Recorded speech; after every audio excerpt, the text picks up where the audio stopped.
இந்த பழைய மித்து இருக்கும் இல்லையா, ஆப்ரேஷன் பண்ணால் 2 மாதம் படுத்திருக்கணும், ஆப்ரேஷன் பண்ணால் குனியக்கூடாது, ஆப்ரேஷன் பண்ணால் வேலை செய்யக்கூடாது, இதெல்லாம் பண்ண அவங்களுக்கு வந்து எந்தூசியாஸ்டிக்காக பழைய வழி போயிடுச்சுன்னு ஒன்று வேகமாக போயிட்டு 1 வாரம் 10 நாளில் அவங்க வேலை செஞ்சு மிச்சம் நாங்கள் சேவிங் பண்ணி வச்சுருந்த அந்த இன்னொரு ஜவ்வுமே தேய்மானம் ஆகி. டாக்டர், இப்போ 5 செக்மெண்ட் இருக்குன்னு சொன்னீங்க. ஒரு செக்மெண்ட்டில் எனக்கு ப்ராப்ளம் வந்துச்சு, மித்த செக்மெண்ட்லேயும் ப்ராப்ளம் வருமா? அது உங்கள் கையில் தான் இருக்குது. Hello, I'm Dr. Vignesh Pushpara, consultant orthopedic and spine surgeon. Sir, my family is a nuclear family. நானும் ஹஸ்பண்ட் மட்டும்தான் இருக்கோம். இப்போ எனக்கு அந்த ப்ராப்ளம் வந்துருச்சு, நான் எவ்வளோ சீக்கிரமாக ரெக்கவரி ஆக முடியும், என்னோட வேலையை செய்ய முடியும் சார்? சொல்லப்போனால் ரெக்கவரின்றது வந்து 2 டைப்ஸ் ஆஃப் ரெக்கவரி உண்டுமா. ஃபஸ்ட்டு வந்து வீட்டுக்குள்ளே ஆகிற ரெக்கவரி ஒன்று, ரெண்டாவது வீட்டுக்கு வெளியில் போகிற ரெக்கவரி ஒன்று.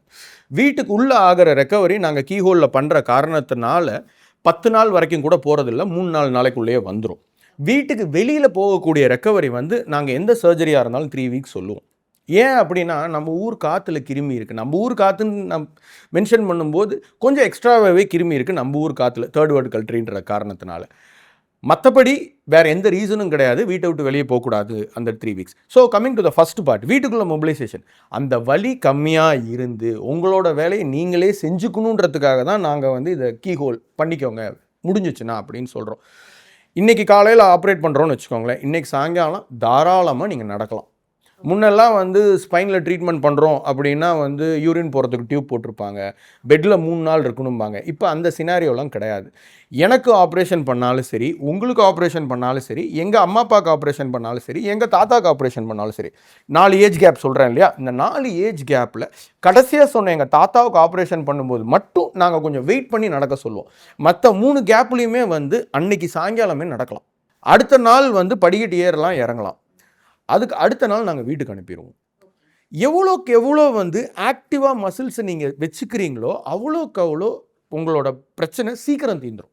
அவ்வளோக்கு அவ்வளோ வந்துட்டு நீங்கள் ஏர்லியாக ஒர்க்குக்கு போயிடலாம். இந்த பழைய மித்து இருக்கும் இல்லையா, ஆப்ரேஷன் பண்ணால் 2 மாதம் படுத்திருக்கணும், ஆப்ரேஷன் பண்ணால் குனியக்கூடாது, ஆப்ரேஷன் பண்ணால் வேலை செய்யக்கூடாது, இதெல்லாம் பண்ண உண்மையிலேயே வலி ஜாஸ்தி தான் ஆகுமே ஒழிய கம்மியெல்லாம் ஆக போகிறது கிடையாது. மசில் டேமேஜ் ஜாஸ்தி தான் ஆகுமே ஒழிய கம்மியாக போகிறது கிடையாது. சீக்கிரமாக நம்ம எல்லாத்தையும் செய்ய ஆரம்பிக்கும் போது அண்டர் சூப்பர்விஷன் டாக்டர் சொல்லி பண்ணும்போது யூ கேன் கெட் பெட்டர்.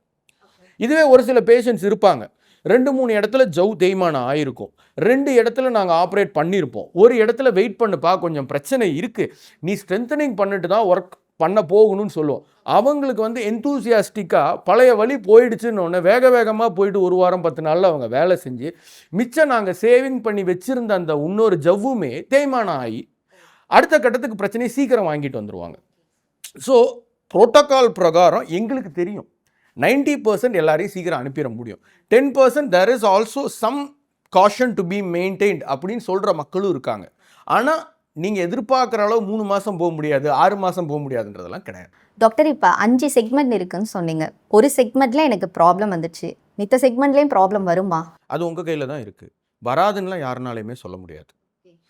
ஏன்னா இப்போது 1,00,000 பேர் இருக்கிற ஒரு பாப்புலேஷனில் நம்மளுக்கு மட்டும்தான் அந்த பிரச்சனை வந்திருக்கு. அப்போனா நம்மளோட வாழ்க்கை முறையோ இல்லை நம்ம உடல் வாகோ ஏதோ ஒரு சின்ன பிரச்சனையை நம்மளே அறியாமல் நம்ம வச்சுருந்துருக்கோம். அதனால் அந்த இடம் தேய்மானம் ஆகிருக்கு, அதனால் அந்த இடத்துல எலும்பு உடஞ்சிருக்கு, அதனால் அந்த இடம் எலும்பு நகர்ந்துருக்கு. ஸோ அந்த மாதிரி மேலே வரத்துக்கு வாய்ப்பு இருக்குன்னா எஸ் 1% சான்சஸ் ஆர் தேர். நம்ம பழைய லைஃப் ஸ்டைலை மாற்றும் போது அந்த 1%ஐயும் குறைக்க முடியும். நான் செடென்ட்ரியாக இருந்திருந்தேன் அப்படின்னா செடென்ட்ரி லைஃப்பை விட்டுறணும்.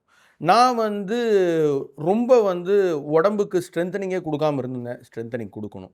அடிக்கடி நான் ஸ்லிப்பாகி கீழே விழுவுற ஆள், நான் விழக்கூடாது, கேர்ஃபுல்லாக இருக்கணும். நான் நியூட்ரிஷனான ஃபுட்டை சாப்பிட மாட்டேன் முன்னாடி, இப்போ நம்ம நியூட்ரிஷனான ஃபுட்டை சாப்பிடணும். எப்படின்னா இட் ஜஸ்ட் அன் அலாம். என்கிட்ட இன்சூரன்ஸ் இருக்குது, எனக்கு தெரிஞ்ச ஒரு டாக்டர் இருக்கார், வருஷத்துக்கு ஒரு தடவை போகிறேன், ஆப்ரேட் பண்ணுறேன், வரணும் பண்ண. எனக்கும் போர் அடிக்குமா இல்லையா ஒரே பேஷண்ட்டை பார்த்து ஆப்ரேட் பண்ணுறதுக்கு? டாக்டர், இப்போது அந்த செக்மெண்ட்டில் ப்ராப்ளம், இன்னொரு செக்மெண்ட்லேயும் ப்ராப்ளம் வந்துடுச்சு அப்படின்னா சேம் எண்டோஸ்கோபி சர்ஜரி பண்ணுவீங்களா? எனக்கு அது ஈஸியாக இருக்குமா? அந்த டைமில் வந்துட்டு எண்டோஸ்கோபிக் பண்ண முடியுமான்னு கேட்டால் பேஷண்ட்டை பொறுத்தது தான். ஏர்லி ஸ்டேஜில் வந்துட்டாங்கன்னா சர்ஜரியை கூட இல்லாமல் அனுப்பிடுவோம் நாங்கள். லேட் ஸ்டேஜில் வராங்க, நரம்பு அமுக்கிருச்சு அப்படின்னா சர்ஜரி சொல்லுவோம். 50% அந்த மாதிரி கட்டத்தில் எண்டோஸ்கோபி கீஹோல் பண்ண முடியும். 50% அந்த மாதிரி கட்டத்தில் எண்டோஸ்கோபிக் கீஹோல் பண்ண முடியாது. ஓகே. ஏன் டாக்டர்? ஏன் அப்படின்னா அதோட சிச்சுவேஷன் அப்படி. ஏன்னா இது வந்து வெர்ஜின் மசில். ஃபஸ்ட்டு தடவை நம்ம போய் ஆப்ரேட் பண்ண போகிறோம். Virgin plane.